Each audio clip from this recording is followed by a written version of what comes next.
Hello everyone, my name is Raila War and today we are going to talk about CV writing. So I was going through some CVs people sent me to review, and I noticed that common mistakes that people are still doing, even those people who have stayed longer in the job market. So why do you have the name? The first one is having the name curriculum vitae on the top of So let me use an example. When you see this book, is it written a book on top? No, but the first thing that hits you is the title of the book. So just the same way, when you're writing a CV, the first things that should sell to the HR person is your name, because you're introducing yourself. The moment they see it, they'll know it's a CV. So you should not write on top there a curriculum vitae or resume. The first thing is your name. The second thing there is supposed to be your title. For example, you are a HR practitioner, you write HR practitioner. If you are an accountant, you write an accountant. If you are a data clerk, write a data clerk. If you are maybe a data analyst, write a data analyst, because that is what is selling you. Remember, you should not have one CV that you send to every employer.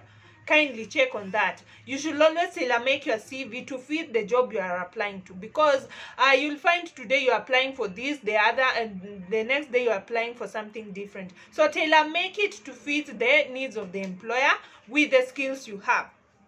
So you've written your name, you've written your title. What is the next thing? Your contact details.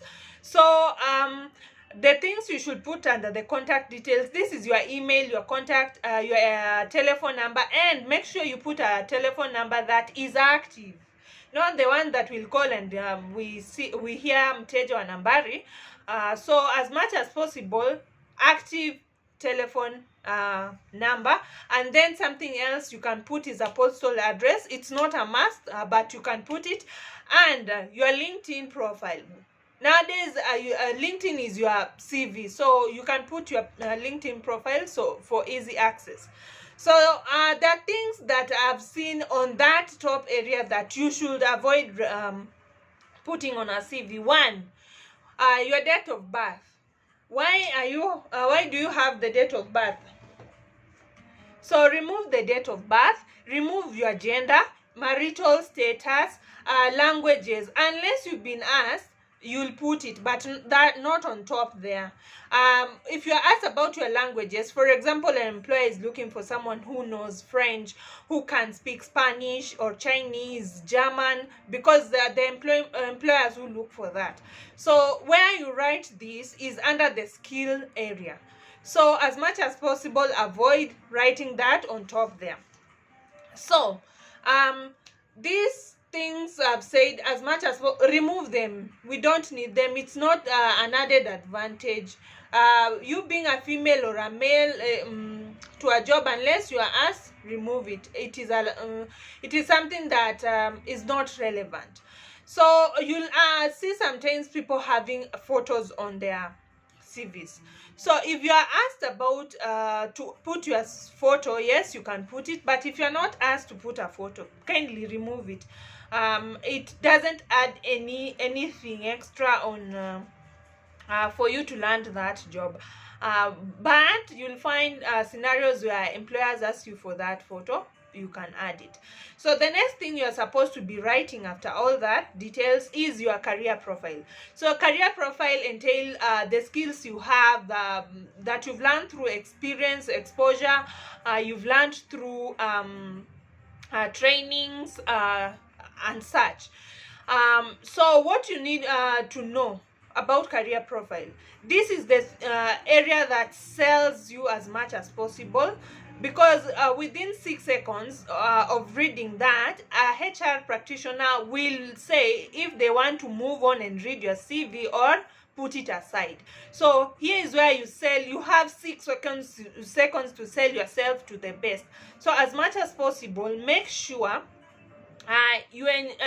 For example, you've done data analyst for the past 5 years. Make sure you mention you are a professional data analyst. You've done it for the past 5 years. You have skills in ABC, so mention the skills you have. Here's also where you can mention the education. So something else you need to know about the career profile. If you've done something and you have numbers that can back up this, always mention it. Numbers has a way of attracting people to read more. Oh, you've done the so someone wants to read further and know, okay, I saw you said you've worked for the past 5 years, you've worked for 2 years in this area, so they want to know more. So if you have numbers, you can put them.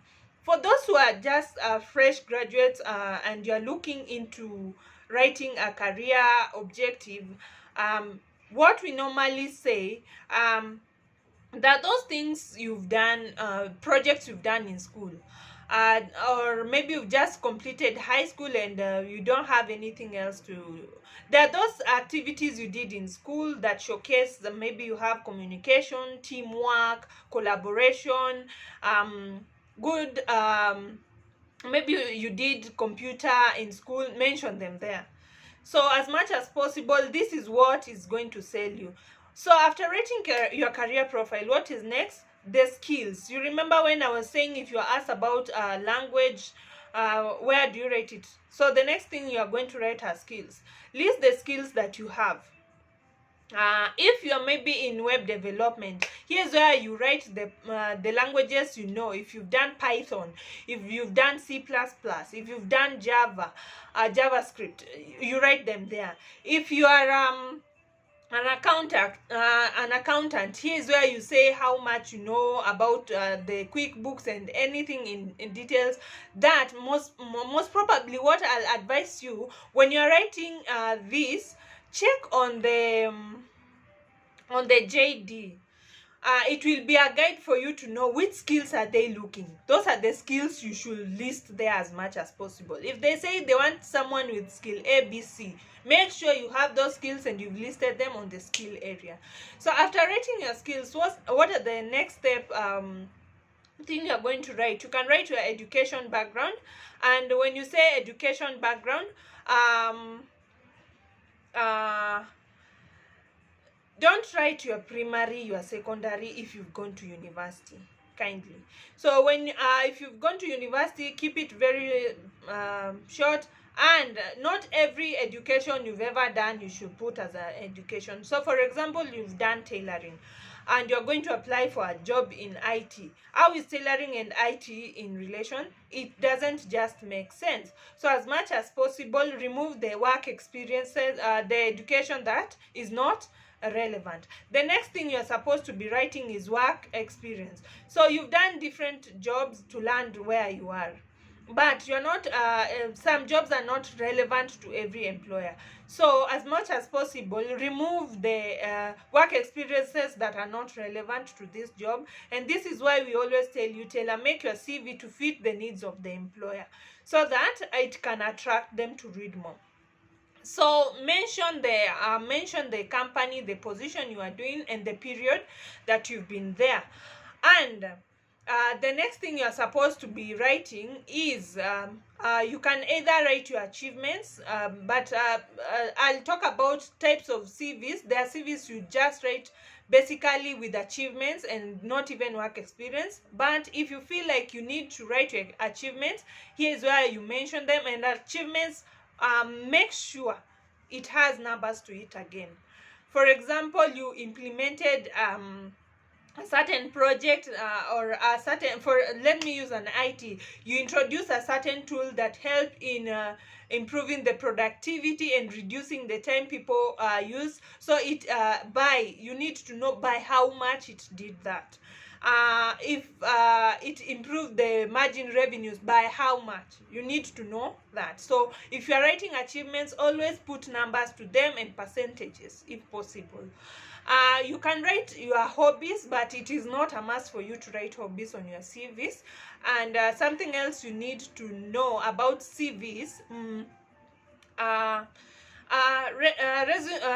Reference are the people you are going to put. They are going to be called to say something good about you professionally.